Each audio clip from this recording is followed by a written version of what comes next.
மோடி தமிழ்நாட்டுக்கு 8 தடவை 10 தடவை வந்தார்.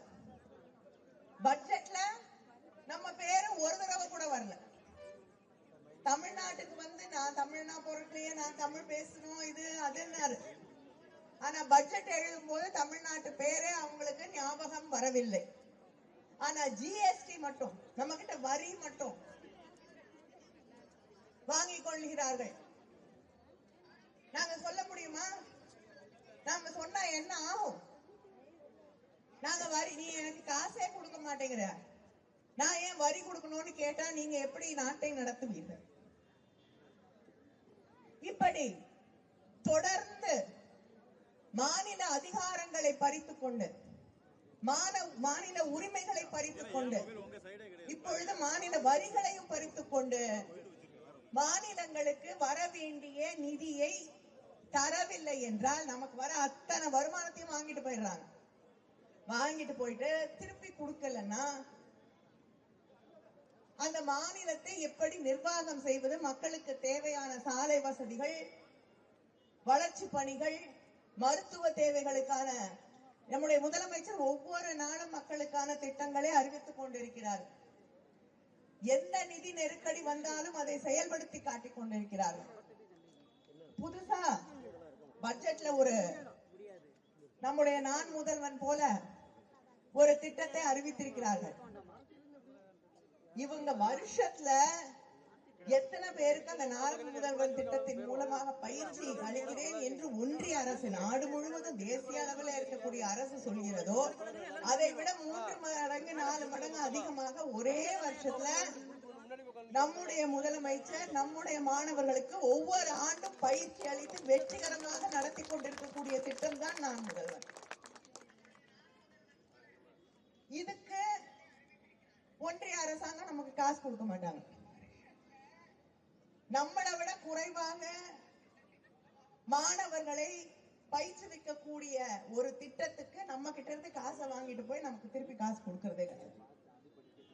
இப்படி ஒவ்வொரு திட்டம், சென்னைக்கான மெட்ரோ ரயில்வே திட்டம், நான் ஒரு கேள்வி கேட்டிருந்தேன்.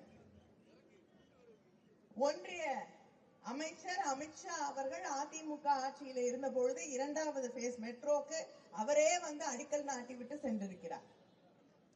இப்பொழுது அதற்கான பணம் கொடுக்கப்படவில்லையே, எப்பொழுது தருவீர்கள் என்று கேட்டால்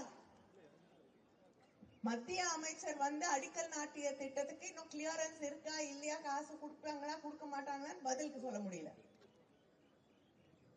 இப்படி ஒரு ஆட்சி தனக்கு வாக்களிக்காத மக்களை எல்லாம் தான் ஆட்சி பொறுப்பிலே இருப்பதற்கு பயன்படாதவர்களை எல்லாம் பழிவாங்க வேண்டும் என்றே ஆட்சி நடத்தி கொண்டிருக்கக்கூடிய ஆட்சிதான் பாஜக ஆட்சி. எந்த ஊருக்கு போய் கேட்டாலும் இங்க இல்ல, ஆனால் 100 நாள் வேலை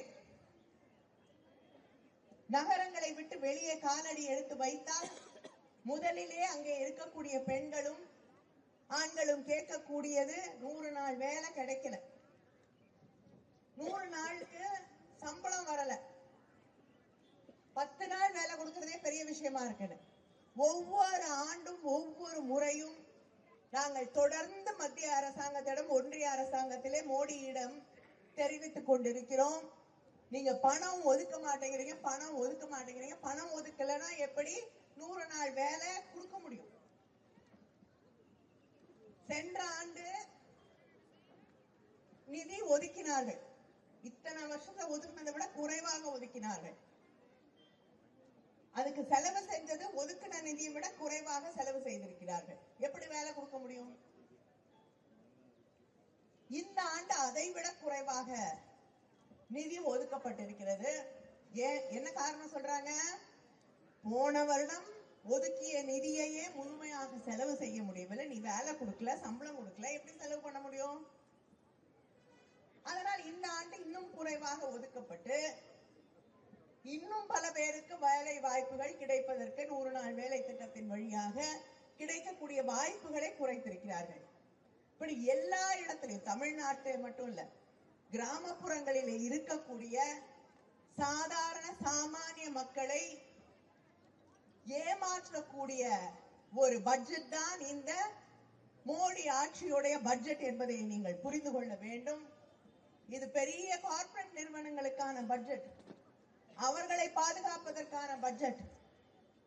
வேலை கொடுக்கணும், கல்லூரியில படிக்கக்கூடிய மாணவர்களுக்கு இவங்க பயிற்சிக்காக ஒரு திட்டத்தை கொண்டு வந்திருக்கிறார்கள். அந்த திட்டத்துல கார்ப்பரேட் நிறுவனங்களுக்கு இவங்க காசு மாணவர்களுக்கு கொடுக்கறது இல்லாம கார்ப்பரேட் நிறுவனங்களுக்கு வேற தொடர்ந்து இவங்களுடைய திட்டங்கள் எல்லாம் கார்ப்பரேட் நிறுவனங்கள், பெரிய பெரிய நிறுவனங்கள், பணக்கார முதலாளிகள் இவர்களை வளர்த்து விடுவதற்கான திட்டங்களாக மட்டுமே இருக்கிறது. இந்த நாட்டில் அதானி அம்பானிக்கள் மட்டுமே பெருக வேண்டும். சாதாரண மக்கள் உணவில்லாமல், கல்வி இல்லாமல், அடிப்படை வசதிகள் இல்லாமல், மருத்துவ தேவைகளை அடைய முடியாமல் பாடுபட்டு கொண்டிருக்கக்கூடிய மக்கள் மீது இந்த அரசாங்கத்திற்கு கவலை இல்லை. ஏன்னா அதுக்கு செலவு செய்ய வேண்டிய பணத்தை ஒவ்வொரு வருஷமும் கல்வியாக இருக்கட்டும், மருத்துவமாக இருக்கட்டும், மக்களுக்கான தேவைக்கான திட்டங்களாக இருக்கட்டும், அடிப்படை வசதிகளுக்கான திட்டங்கள், அதுக்கெல்லாம் நிதி குறைக்கப்பட்டிருக்கிறது.